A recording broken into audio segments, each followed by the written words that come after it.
Let's talk about now getting started, especially when you look at, gosh, I don't have time to do this every week. Adam, how often do I need to do this? What's the timing of it?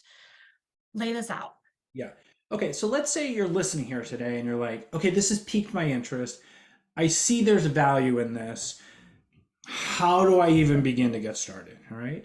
I think the first thing is committing to start, right? And we talk about this. I find that people want to have all the answers before they get started, the perfect plan and just the right strategy and everything lined up and all the technology and don't get me wrong, all of that is important, but oftentimes we allow that to be a hindrance from actually getting started. And it's nerve-wracking, I get it, but recognize that you're going to get better as you go. Your third version of this or show will be better than your first. Your 10th will be better than your fifth. And so you learn and you grow by the doing of it. So step number one is saying, I'm going to do this. I'm going to try.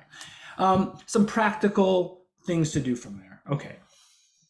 Think of this moderated Q&A series as a show. Like you're producing a show, just like a media company would produce a show. And just like a network television series will have a name of the show, you want to have a name for yours. And that could be anything. I've helped folks build shows. We've used titles like Wisdom Walks Among Us. Okay. Title of the show. We've used things like Ideas for Impact with, and here's where you would insert either your company name or your own personal name, depending on what you're trying to promote. But I do like the idea of incorporating your name into the show. So Ideas for Impact with, Fred Smith. I'm just making a name up there.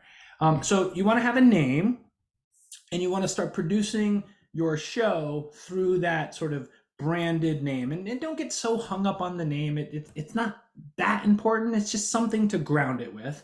You will then want to have sort of a theme of your show. So what areas do you want to bring value in? This can be in your particular industry, or again, you can reverse engineer your target audience, like the example we use with greener grass. So let's just say your industry is something that you sell to business owners in a particular city. I mean, you could run the small business show in that city and you could interview business owners about, tell me about your business and how did you get started and how long have you been in business and what are some of the lessons you've learned, and you're going to build an audience and you're going to get known, and at the end you say, oh, by the way, here's what I do. So the idea of the show is not to necessarily promote your business or your service, your project or your product.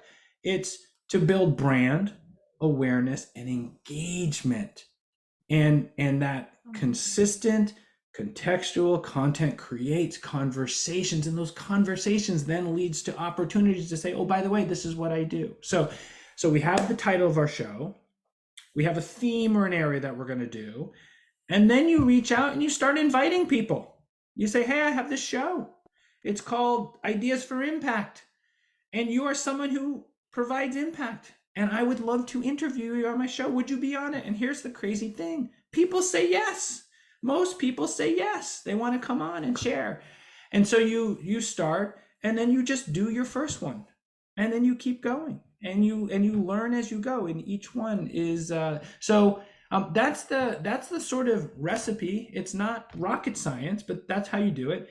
Most people will use something like Zoom, just like we're doing here today. And you set up a Zoom, you can have a free account and you get started, and then you invite people.